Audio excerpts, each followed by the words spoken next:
Welcome back, artists. I'm Wyatt Paints, and I know it's been a minute, but it's the holidays and invites and being real, depression is a bit.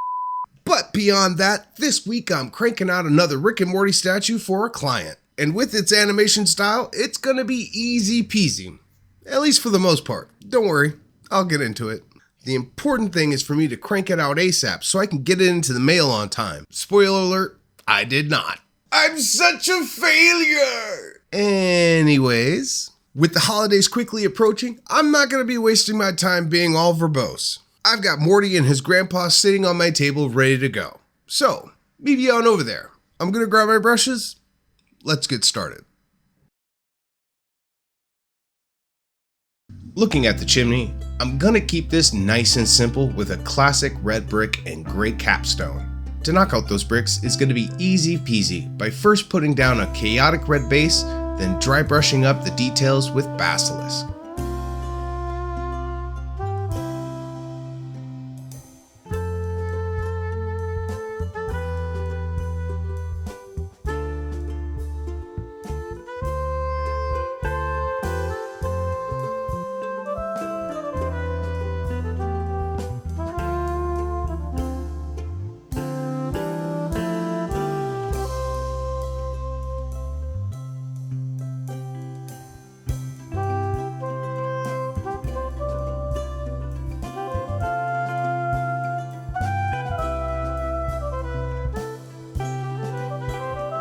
Now the capstone will need a quick basing of deep gray, followed by a dusting of ash gray across the edges.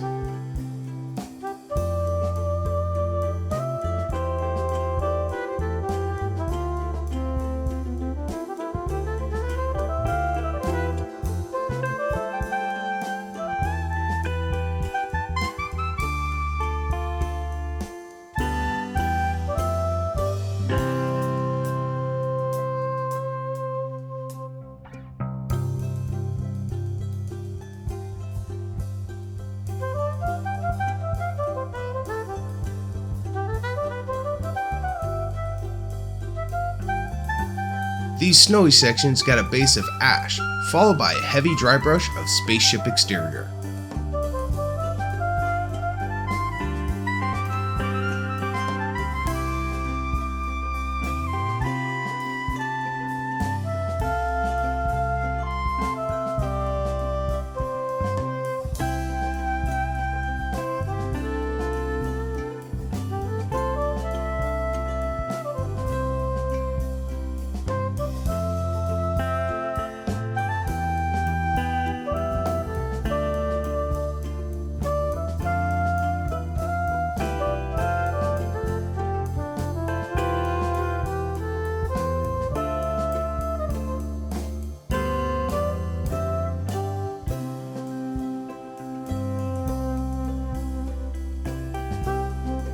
I could stop here and have a very serviceable base, but when I see snow, I want to use some texture paint. My go-to is Snowtex. It's pretty cheap, and the wide mouth jar makes it easy to work with. Unfortunately, my camera ate the footage doing the snowdrift, so I'm going to jump straight to dusting the tops of each of the bricks. If you keep this pretty light and just across the top edges, you can get something a bit like this. Unfortunately though, this looks a little too uniform for me, so a second pass to build up a few random tufts here and there is in order. It's a judgment call when to hit the brakes on this, and personally, I'm partial to the heavier side, but you do you.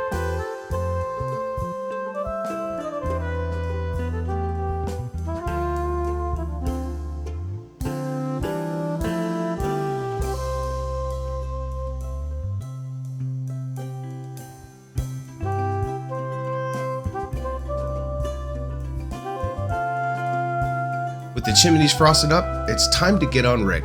To start, I threw down a base of basilisk red, and this is where I came face to face with an issue on this model that I've seen many times across different STLs. Unfortunately, this was sculpted without the intention that it should be painted. His hands in the bag end up completely covering the area over his left shoulder. I find in these kind of situations, it's best to lean into the ambiguity of leaving it all black. Because honestly, it's better to leave a thing black then paint it poorly.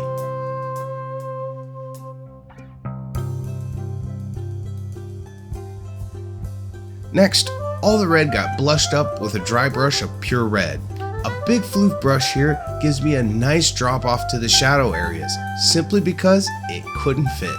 It's always nice when your equipment works with you instead of against you.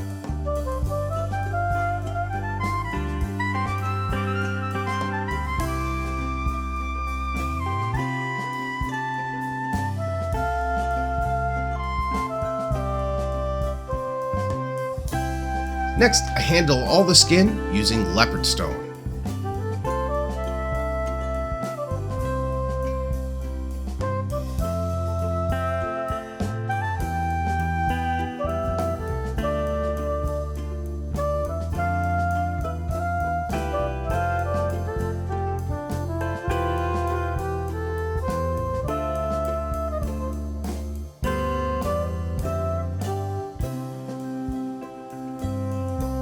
Then I jumped over to the company gray to brighten up the beard and all the white sections of the coat. Now, don't be surprised if this takes a few coats to get full coverage. Needing many coats to cover black is to be expected.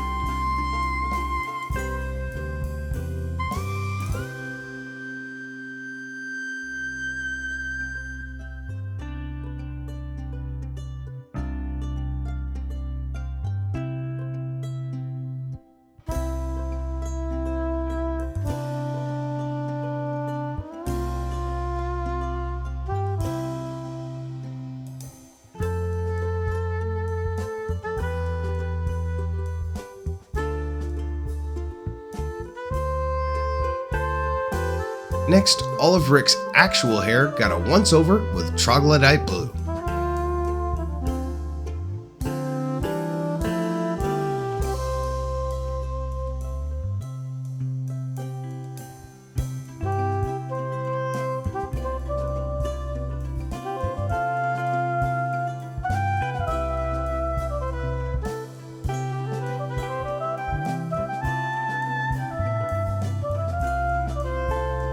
Followed by blacking out the belt.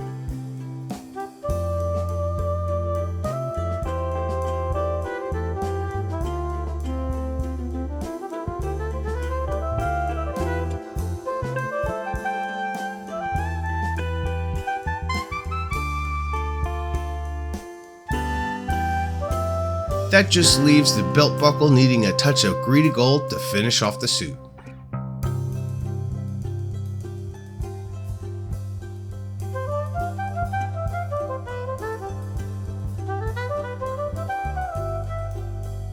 Of course, I can't forget about his mouth.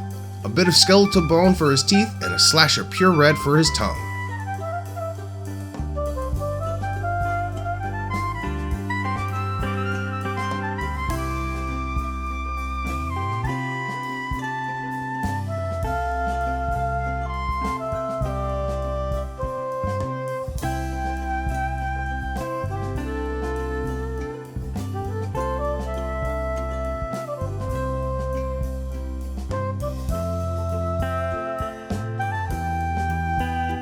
Moving on to Morty, I'm going to be using a lot of the same colors here. Leopard stone for the skin, light gray for the eyes, skeletal bone for his teeth, and pure red for his tongue.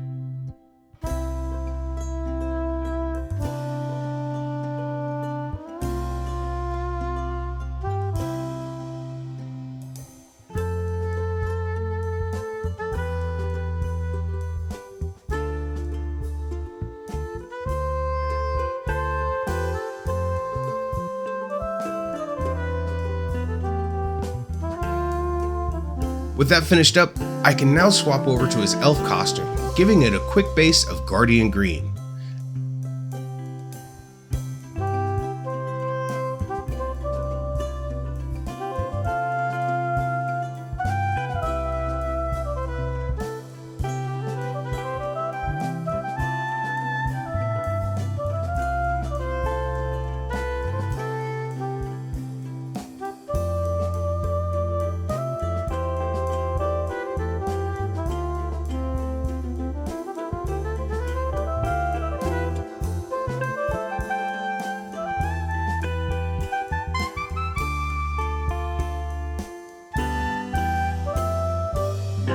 Then a bit of greedy gold took care of the bell and star.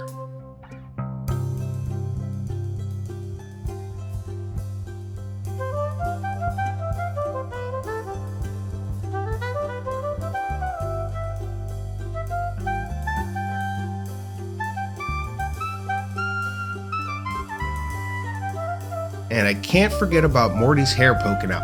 A bit of leather brown is a pretty close match to cut this detail in, and it cleans up the transitions from the cap and skin.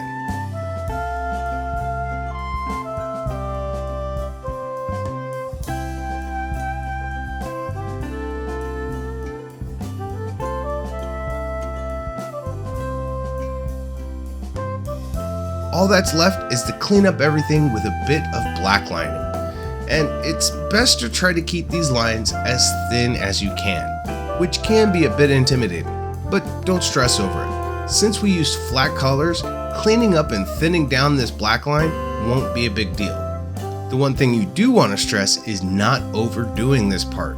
At first blush, you may think you want a black line everywhere you see a crease, but when I've done that, it's always felt like too much.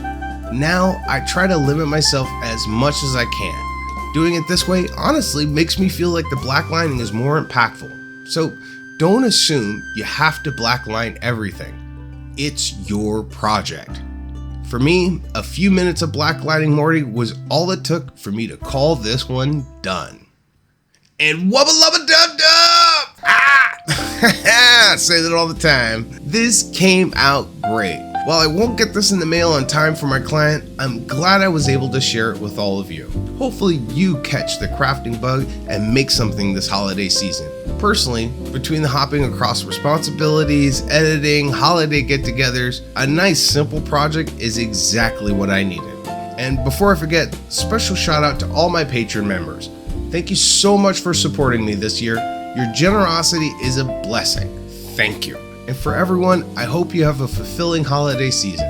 I'll see you all in a couple of weeks as we gear up for another year of projects. But as always, thank you for watching, stay creative, and always enjoy the process.